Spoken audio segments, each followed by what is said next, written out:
Oke, selamat teman-teman. Kita akan belajar topik keempat, yaitu pemilihan dan perulangan yang sederhana. Jadi, salah satu fundamental dari pemrograman itu sendiri yaitu operasi pemilihan dan perulangan. Jadi, salah satu dasarnya itu adalah pemilihan dan perulangan dari pemrograman. Seperti kita menggunakan membuat AI atau membuat program-program yang lebih kompleks itu banyak menggunakan namanya pemilihan dan perulangan. Jadi kita akan pelajari yang sederhana dulu. Nah, contohnya di sini pemilihan if else. Ada namanya if else. Jika dan kalau tidak terjadi seperti ini. Formatnya itu seperti ini. If baru ada kondisi, masukkan kondisinya, terus masukkan perintahnya. Kalau misalnya yang tadi tidak terjadi, yang di F ini ada opsi baru, else if, maka jalankan yang di bawah ini. Maka cek lagi kondisi kedua, kemudian jalan perintah ini. Kalau misalnya masih di kondisi kedua ini juga belum cocok, masuk lagi ke yang ini, else if. Cek lagi kondisi terakhir, kondisi terbaru dari pilihan optional baru. Kalau misalnya dia terjadi, perintah. Misalnya dia tidak terjadi lagi, kita bisa buat else if ini sampai beberapa kali, sampai sebanyak yang kita mau. Misalnya kalau udah dia nggak ada yang sesuai, maka kita harus membuat yang namanya itu perintah else. Jadi kalau misalnya nggak ada perintah yang sesuai ataupun nggak ada kondisi yang cocok dengan kondisi kita masukkan, maka dia akan menjalankan perintah else. Ini untuk else, if else, else if, dan else. Nah, seperti itu. Contohnya kita pada ini boy ini. If jika nilai saya 100, maka print bagus. Jadi kalau misalnya suatu kondisi, misalnya nilai saya ini 100, maka dia akan ngeprint bagus. Kalau misalnya nilai kita nggak 100, dia nggak jangan apa-apa, dia bakal kosong aja. Misalnya nih, kita buat jalankan di sini. Kita deklarasikan dulu untuk ininya, return 0. Nah, misalnya kita jalankan dan ini kan, ini nilai saya, terus kita deklarasikan dulu. Misalnya nilai saya di sini integer nilai saya, kita buat misalnya dia 100, maka dia akan nilai mengeluarkan bagus. Misalnya kita kurangi aja jadi 99, maka yang dijalankan adalah hasilnya tidak ada karena tidak memenuhi prasyarat. Jadi dia akan langsung nge-skip ke perintah selanjutnya. Karena perintah selanjutnya adalah hentikan program, ya dia akan berhenti, nggak akan ngasih apa-apa. Seperti itu. Nah, juga ada perbedaan ya. Untuk yang ini, untuk pendeklarasian itu kita menggunakan sama dengan. Tapi pada kondisi prasyarat ataupun menentukan syarat dari if yang terjadi, kita menggunakan tanda sama dengan. Ini untuk ngecek apakah 100. Jadi kayak sama dengan 2 ini tanya apakah 100. Kalau misalnya yang sama dengan ini adalah 99. Gampangnya jadi seperti itu. Nilai saya 99. Jika nilai saya apakah nilai saya 100? Kalau nilai saya 100 ya print ini. Gitu. Kalau nilai ini sama dengan ini. Kalau nilai ini sama dengan ini. Kurang lebih seperti itu untuk operasi pengkondisian di if itu. Nah, misalnya contoh yang ini. Karena tadi kita cuma membuat if saja. Nah, di sini kita udah ada yang namanya else. Coba kita jalankan di sini. Kita menggunakan else. Nah, misalnya dia ini ada nama condition lagi. Yang namanya lebih besar sama dengan. Jika kalau nilai dari saya lebih besar dari 85, maka print ini. Else kalau enggak ya coba lagi, print coba lagi. Misalnya kita buat nilainya itu 100, maka dia akan menghasilkan bagus. Misalnya di bawah 85, misalnya kita buat 70, maka yang dihasilkan adalah coba lagi.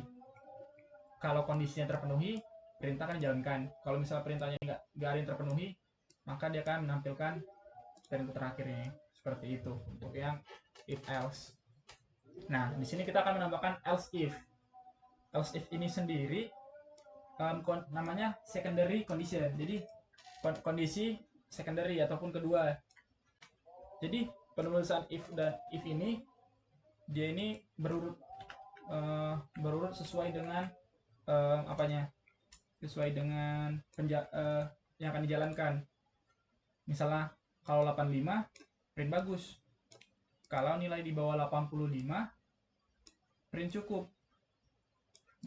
Jika nilai saya di antara 85 sampai 50. Nah, ini ada namanya operasi dan. Jadi jika nilai saya di antara 85 dan 50, maka print cukup. Kalau nggak di antara perintah di atas ini, maka print coba lagi. Nah, setelah di sini kita buat dia di angka 70, maka yang akan di print adalah cukup. Sedangkan misalnya kita buat dia di angka 50, di angka 40, maka yang akan dihasilkan adalah kondisi terakhir, else-nya, coba lagi. Nah, jadi itulah pengkondisian yang if else namanya. Ini tadi untuk programnya. Nah, ini tadi operator pembandingnya yang akan dijelaskan lagi. Nah, di operator pembanding ini sendiri ada A sama dengan B, artinya A sama dengan B. Untuk mengecek jika nilai A sama dengan B. Sedangkan A tanda seru sama dengan B, ini kebalikan dari sama dengan. Jika mengecek jika A tidak sama dengan B, ini sama dengan A lebih besar dari B, itu mengecek apakah nilai A lebih besar dari B. Ini namanya lebih besar dari atau sama dengan. Jika nilai A lebih besar dari atau sama dengan B, seperti operasi matematika pada umumnya. Begitu juga untuk A kurang dari dan A kurang dari sama dengan B. Seperti itu. Kemudian yang namanya juga konjungsi. Konjungsi itu ya misalnya ini tanda seru plus variabel, misalnya variabelnya A. Itu namanya tidak. Berarti jika dijalankan apabila kondisi tidak bernilai B. Tidak bernilai benar, tidak bernilai B. Jika apabila kondisi nilai A tidak bernilai benar. Nah, kalau ini A dan akan dijalankan jika kondisi A dan B itu benar. Ada namanya OR, itu apabila satu aja ataupun keduanya, salah satu atau keduanya berhasil atau bernilai benar, maka perintah akan dijalankan. Nah, misalnya di sini kalau misalnya kita buat indan dan NN itu harus tercukupi syarat dari kondisi yang kiri dan yang kanan. Sedangkan untuk yang OR, misalnya kita buat OR, jika salah satu aja tercukupi, maka dia akan menjalankan. Kalau misalnya tidak ada yang tercukupi, maka tidak akan menjalankan. Untuk operasi pembanding, konjungsinya seperti itu. Kemudian, nah, tipsnya selalu gunakan tanda kurung dan apabila diperlukan untuk mempertegas urutan evaluasi. Jika tidak diberi tanda kurung pada program, akan mengevaluasi operasi not atau ini terlebih dahulu. Kemudian operasi and atau gini, kemudian operasi or. Jadi ini ada kastanya. Dia kan menjalankan ini dulu. Misalnya kita membuat operasinya in dulu daripada ini, kita harus ngasih tanda kurung dulu, kurung kanan, kurung kiri. Kemudian ini di luar, seperti itu. Karena ini juga ada urutannya. Kemudian yang terakhir itu, nah ini untuk source code-nya mungkin bisa teman-teman lihat di sini untuk kode full-nya. Nanti bisa teman-teman coba juga. Yang terakhir itu untuk yang peruangan while. Nah, while ini merupakan perulangan dengan format seperti ini. While, kondisi, kemudian perintah. Nah, pada program C sebagai berikut ini. Pada potongan kode ini akan menampilkan quack sebanyak 10 kali di layar konsol. Misalnya, kita buat sini integer i sama dengan 1. Kemudian ketika i kurang dari 10, maka print quack. Kemudian ada increment i++. Misalnya, nah, aku bakal jelasin tentang program ini, kenapa dia bisa jalanin 10 kali, menampilkan 10 kali quack. Nah, jadi seperti ini. Misalnya di sini yang awalnya itu bernilai 1. kemudian dia masuk ke dalam while-nya. Jangan dicek dia ini kurang dari 10 enggak. Nah, kalau misalnya kurang dari 10, kalau misalnya kurang dari 10, jalankan perintah untuk mengprint quack. Nah, jadi quack di sini quack terprint di konsol, kemudian nilai i bertambah 1 karena i increment, i plus plus, jadi i nilainya 2. Nah, setelah itu karena yang masih dalam while, dia akan dikembalikan lagi, akan naik lagi ke dalam atas sini, dicek lagi while dia ini masih di bawah 10 enggak. Kalau misalnya masih di bawah 10, print lagi quacknya, tapi print 2 kali, nggak print 2 kali tapi print lagi karena quack lagi, berarti tapi di sini di bawah lagi increment lagi, jadi sama dengan 3 gitu terus sampai nanti i bernilai 11. Misalnya nanti dicek lagi i sama dengan 11, dicek lagi di while dia ini masih nilainya masih di bawah atau 10 enggak, ternyata enggak, ya udah habis itu dia nggak print quack lagi, dia langsung menghentikan program. Nah, dia itu bakal, tapi karena di konsol ini tidak akan ditampilkan, dia hanya menampilkan quack aja terus, jadi akan ada 10 quack. Nah, kurang lebih seperti itu untuk yang potongan kode ini. Nah, kita coba aja, kita coba jalankan di sini. Nah, nih.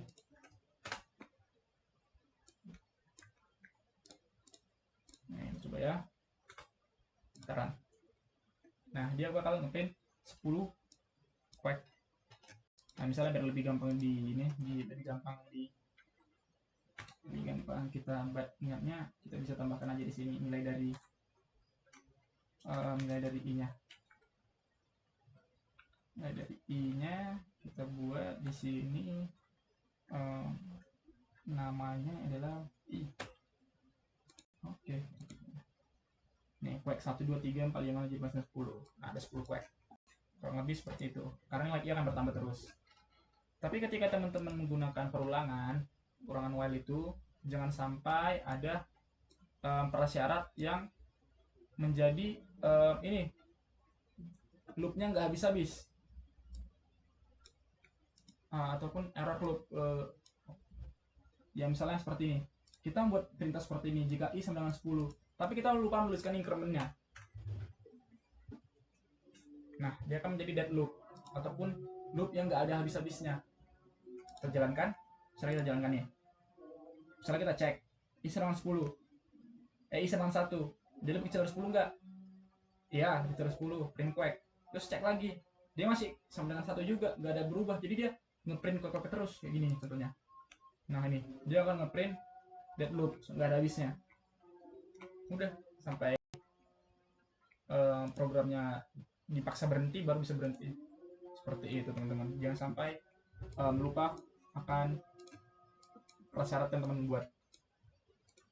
Itu untuk while sendiri. Ini ada penjelasan dari kode yang tadi. Mungkin kalau misalnya teman-teman belum dapat, bisa videonya ini di replay aja ataupun bisa dibaca supaya lebih paham aja. Ini juga hampir sama. Ini untuk menampilkan pola 2468 sampai 100. Kita bisa membuat pola tulisan atau pola angka dengan menggunakan while ini sendiri. Seperti itu teman-teman. Selanjutnya bakal ada juga yang namanya itu do while dan juga for dan juga beberapa perulangan lagi. Aku bakal jelasin yang do while dulu aja. Untuk yang lain-lainnya kita bahas di minggu depan. Kita bahas di video selanjutnya. Ada perbedaan yang namanya while dan juga do while. Misalnya nih, kita buat program while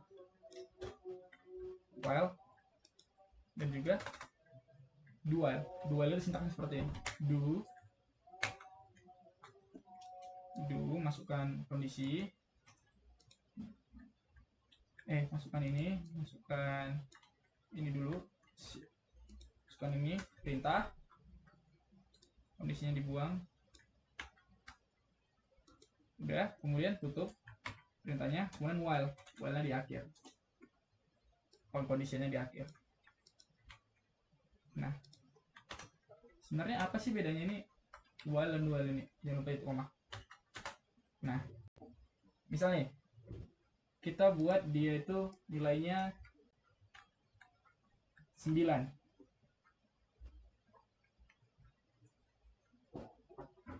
Nah, oh lupa kita buat lubang ke increment. Nah, jadi sampai lupa membuat yang sesuai dengan syaratnya. Oh salah, kita komen dulu. Ketika kita run, kalau misalnya dia while, nah dia akan ngeprint 910. Kalau misalnya kita menggunakan do while,